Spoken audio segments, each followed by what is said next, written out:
What's up, YouTube? This is me, Asian Dave, aka Fanatical for Jesus, aka Daw Wei, aka David Chu. I'm coming to you real quick. I want to talk about mental illness, specifically what it's like to live with schizoaffective disorder, which though most of you may already know this, but I've been re-diagnosed from bipolar to having schizoaffective disorder. And schizoaffective disorder is on the high end of the spectrum. It's on the high end of the schizophrenic spectrum. It's pretty much what schizoaffective disorder is. It's a mixture of bipolar disorder and schizophrenia. So I still have the mood swings like bipolar disorder, but in between the mood swings, I have like periods of psychosis in between the mood swings, and it's really difficult. I mean, when I'm on my meds and I'm stable, like it's alright. I feel kind of with my medication that I take, I feel kind of flat. Like my emotions feel kind of flat. But I mean, there are times where my emotions, especially when my body gets used to my medication and then I need a med adjustment.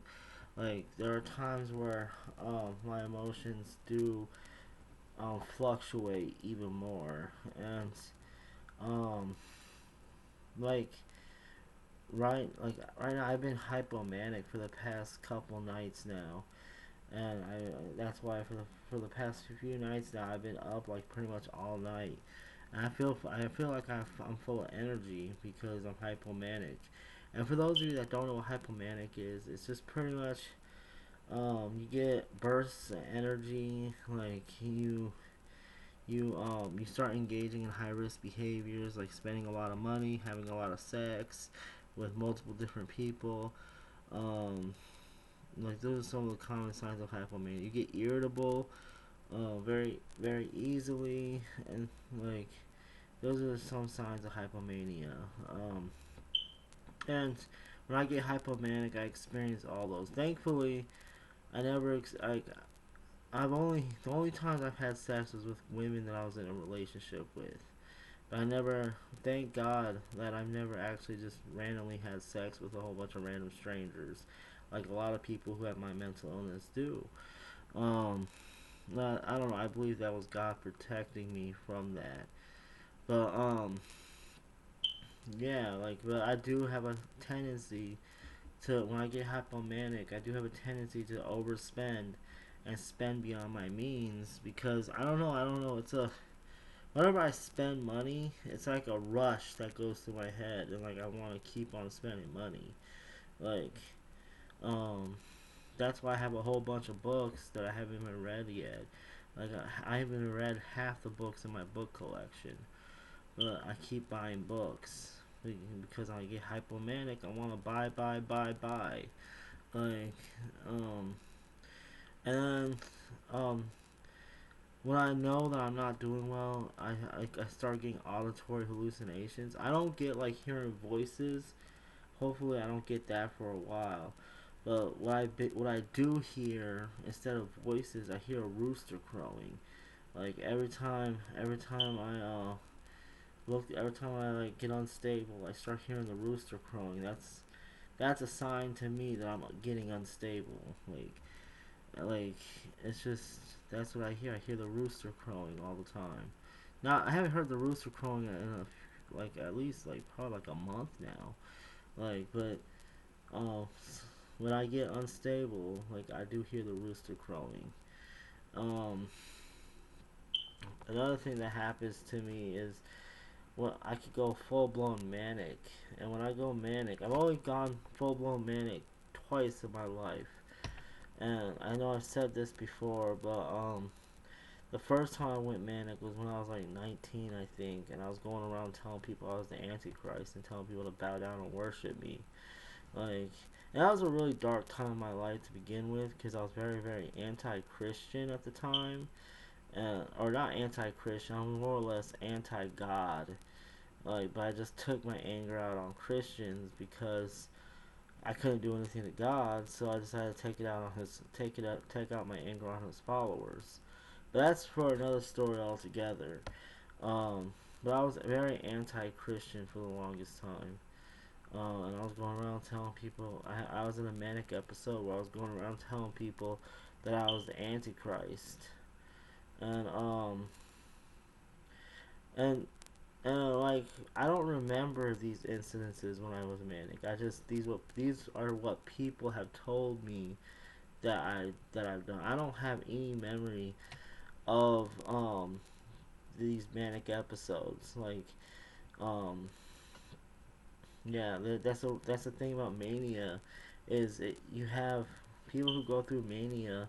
They have memory spots, and they're blank memory spots where that memory should be. It's just blank. We don't remember those incidences. And the second time I had a manic episode, most of you already know, was a few years ago when I went manic and started claiming that it was biblically prophesied for me to kill Donald Trump. And that again, that wasn't like I don't have any recollection of ever saying that. I just know that because friends told me that's what I said, and unfortunately I made a YouTube video where I was talking about that, so I actually got to see the YouTube video for myself. Uh, like I now deleted the YouTube video because I got a visit from the Secret Service, and so I decided to delete the video. But yeah, it was. So I've only had two manic episodes in my whole entire life. Two full blown manic episodes. I mainly get hypomanic, but I mean I'm hoping I'm not. I don't expect that those are going to be the only two manic episodes for the rest of my life. I mean I do expect that I might have more, but I hope that they don't come until I'm much older, and like as long as I keep taking my medication, like I'm pretty sure I'll be fine. Um, but some people they think that when someone who has mental illness takes medication, they think that the medication stops the progression of their mental illness. It doesn't stop the progression. It just slows it down. So I may be I'm still losing my mind as I get older, but if I keep taking my medication, the progression will go a lot slower. So instead of losing my mind completely at the age of 35, I probably won't lose my mind completely until I'm like 65 or 70. And so that's a good thing. And I don't know, like I mean by the time I'm 70, I don't really care how I am. By the time I'm 7, I don't even really expect to live to 70. But um but yeah, like, what's it like living with schizoaffective disorder? Well, I know, I don't know, like when you're, oh, another thing that, I experience when I get depressed, when my moods go all the way down to depression, I tend to get suicidal, and like, it sucks living with intense suicidal feelings. Like I get so bad that I literally like can't even be trusted around knives because I'll probably slit my throat or slit my wrists. And like I literally dream when I get that depressed. I literally dream about slitting my throat or slitting my wrist, and I could literally see myself doing it. But like um yeah, I just need to, like, when I get that depressed, like no one could really talk to me, like talk me out of depression. Like I need to be hospitalized when I get depressed, because I'm pretty much heading in a dark direction that no one could pull me out of. So I need to be hospitalized at that time when I'm depressed. Um, but yeah, like I was saying, living with schizoaffective disorder is hard because I have to manage my emotions. I mean, medications help, but I have to be fully aware of my emotions at all times. I mean, like, then on top of being aware of my emotions, I have to monitor my thoughts too, because I get like, because of the psychosis, I get thoughts to like hurt people. Like, I mean, usually it's people that are close to me. Like, if I'm around them, I get like a thought to punch them in the face, or like I get a thought to slap them across the face, or I get a thought to elbow them. It's mainly people that I get close to that I get these thoughts about. I don't know what that's about. I need to talk to my therapist about it. I don't know why I keep on getting these random thoughts to hurt those who I'm close to. Um, but like it's really difficult. I mean, it's not always those I'm close to, because I remember one time I had a thought at church to push my elder over the balcony, and I'm not really close to him. Like, so it's just random. It's really just random thoughts to hurt random people. Like, and I never know when those thoughts are gonna come. Like, and it's not that they make me mad or anything. They could be, we could be having a joyful time and getting along perfectly, and then all of a sudden, out of nowhere, the thought will come and say, "Punch that person in the face." And then I'll just be like, "What the hell? Where'd that come from?" And like, and then it'll keep, the thought will keep saying it. The thought will keep coming to my mind, telling me to punch them in the face. And then I just ignore it, and the thought gets stronger and stronger and stronger. Like, and I'm just like, I'm not gonna do that. And then eventually, I just walk away from the person because the thought won't go away. So I just decide to separate myself from the person. But I mean, it sucks because like all this combined, I understand why mentally ill people end up dying alone usually, because a lot of people don't want to put up with all that. Like, I mean, if I ever find a future wife, I'm gonna have to let her know exactly what she's getting into by marrying me. And if she's still willing to marry me, like, which would be amazing, I would love that. If God will provide me with a woman who's strong enough to deal with my mental illness, like, cause that's what I want. I want to get married, and if God grants me a woman who's strong enough to deal with my mental illness, then that'll be amazing. Like, I don't want to die alone. Like, um, but she would have to be someone who's extremely, who's who. I don't know. She would have to be someone who, like, is very special. Like, I am talking to a woman right now who seems to be that way. She seems to be very special. She seems to be very caring towards me, and like, I don't know. She's everything that I want in a woman. Like, she's a reformed Christian. She's smart. She's funny. She's very insightful.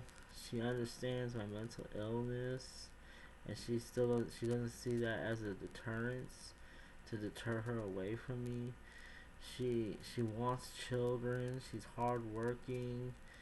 She likes to plan ahead. She, like, there's a million things about this woman that that I like, and so I'm just praying and hoping to God that things work out between me and her.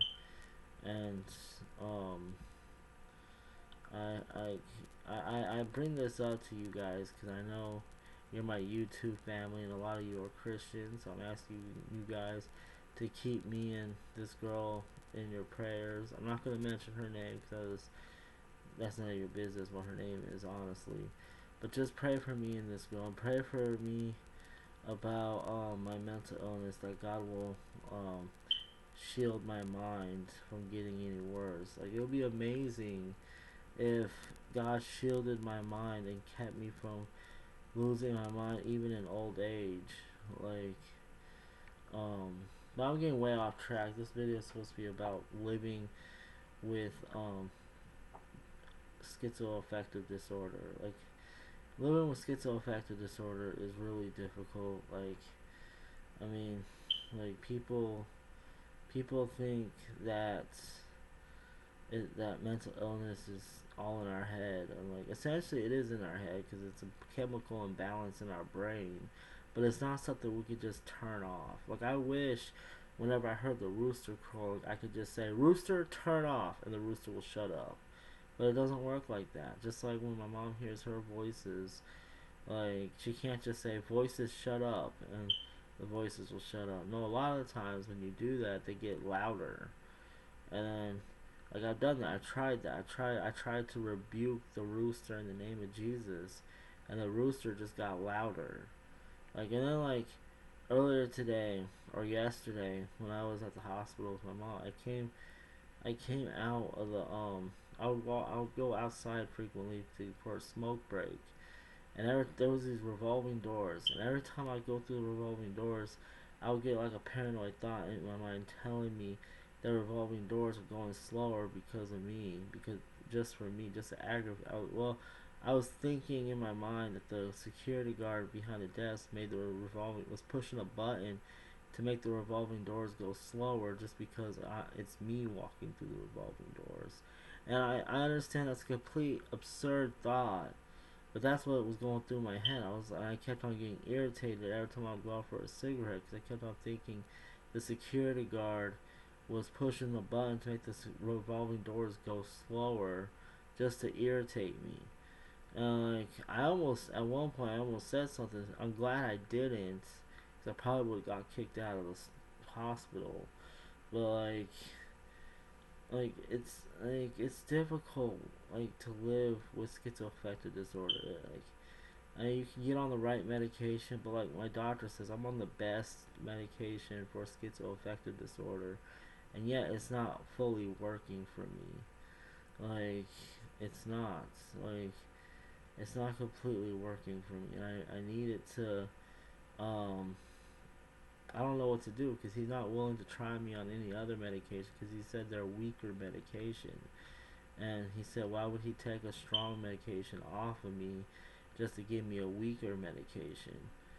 So I understand that logic. It's like, why would you want to take something that's known for a fact to work just to try something that may or may not work? It just seems like a waste of time.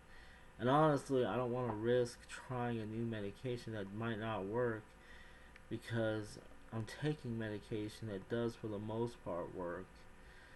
So I don't know. I just trust my doctor on what he says.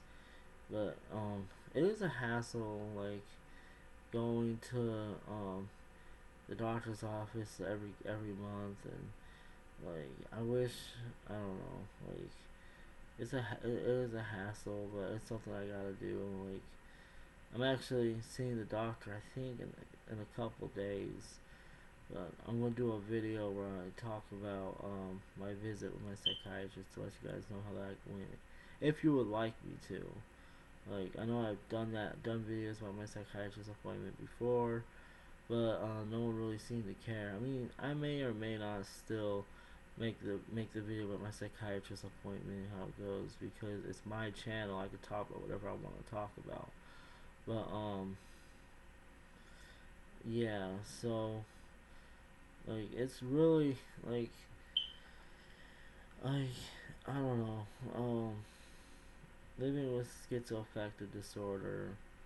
Um, I don't know. There's times where I have vivid dreams where I'm hurting someone I care about. I remember that was one of the things why I left my ex was because I was having vivid dreams about me killing her, like snapping her neck or slitting her throat. And then I'll get thoughts every day when I was around her that I wanted to, I was getting thoughts telling me to, kill her, or snap her neck, or beat her up, or, I kept on getting these thoughts. So eventually, I just pulled a Houdini on her while she was at work. I gathered some of my stuff together, and I got on a Greyhound bus back back to Colorado. I shouldn't have done things like that, and to this day, I feel guilty for that. I will always feel guilty for that. Like, I shouldn't have done that. That was wrong. But I freaked out. I didn't know what to do. I was afraid to tell her about my thoughts and my dreams because I was afraid she might run away from me. But then I ended up turning around and running away from her. It's just a big it's really difficult. I understand like I understand how difficult mental illness is, but I also understand how difficult it is to be someone living with someone with mental illness. I live with my mom. Well, my mom lives with me actually. This is my place, and my mom lives with me. But I'm around her all the time, and I see how she is constantly, 24/7, and I could just imagine what it's like for someone without a mental illness to be around someone who has a mental illness. That's why, I mean, the studies show that very few marriages last when a spouse has a mental illness.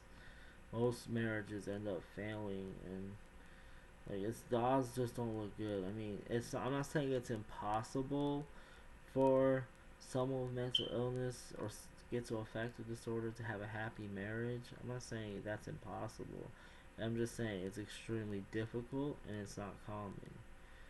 Like, so I don't know. I hope to God that one day I do get married. I mean, if it's not to this girl I'm talking to now, maybe it's to another girl. I mean, I hope things work out with this girl I'm talking to now because I really like her a lot. But I'm not. I just hope that either this girl turns out to be my wife, or that God has someone else planned for me to marry. I really hope so, cause like I don't want to be alone. Like, not that singleness is bad. Singleness could be a very good thing. I mean, the Apostle Paul was single, and he just devoted his time to serving the Lord.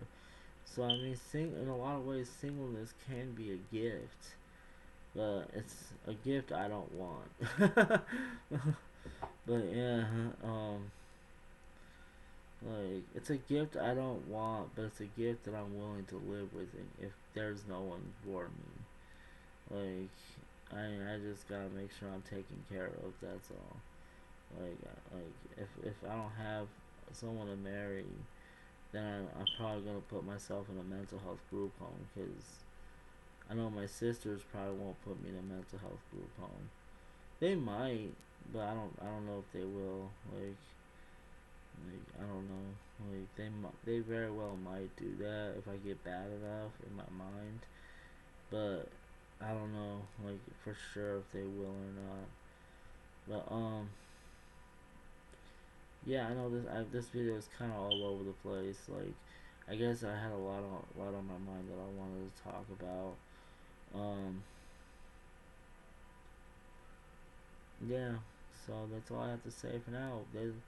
Living with schizoaffective disorder is very challenging for both the person with schizoaffective disorder and the person and the loved one of the person with schizoaffective disorder. I mean, I lost I lost quite a few friends because of my mental illness, and that's why I value the friends that I do have like so much because they stuck by me through everything, through my low points, through my high points. They stuck by me through everything, and I appreciate my friends the very few friends that I have. Like they're amazing to me, and I love them all. Like, and I love all you guys too, all my subscribers. Like you guys have been there for me through a lot too. Like you see me at my worst, you see me at my best. Like you see everything in between. So I love all my subscribers who have stuck by me and continue watching my videos and supporting my channel. Like I love you guys, and I'm gonna continue making videos raising awareness for mental illness because mental illness is still very much a taboo, and it's still very much people are uneducated on the topic of mental illness. So we need to have a discussion on mental illness and how to treat people with mental illness. I still plan on getting the book, bib or um, what was it called? Competent to Counsel by Jay Adams, because I want to see how the topic of nuthetic counseling began. Like, and I'll give my critique on that book when I get it. Um, yeah, so that's all I have to say for now. Let me know what you guys think in the comment section below. And as always, don't forget to rate and subscribe. And also share this video too if you know someone else who has a mental illness. And you want them to hear that they're not alone. I'm here to encourage them. And anyone else who has mental illness, I'm here to encourage them and let them know that they're okay and that there are people who understand them because we identify with each other. All right. Anyways, have a good day. Have a good morning. God bless you, and deuces.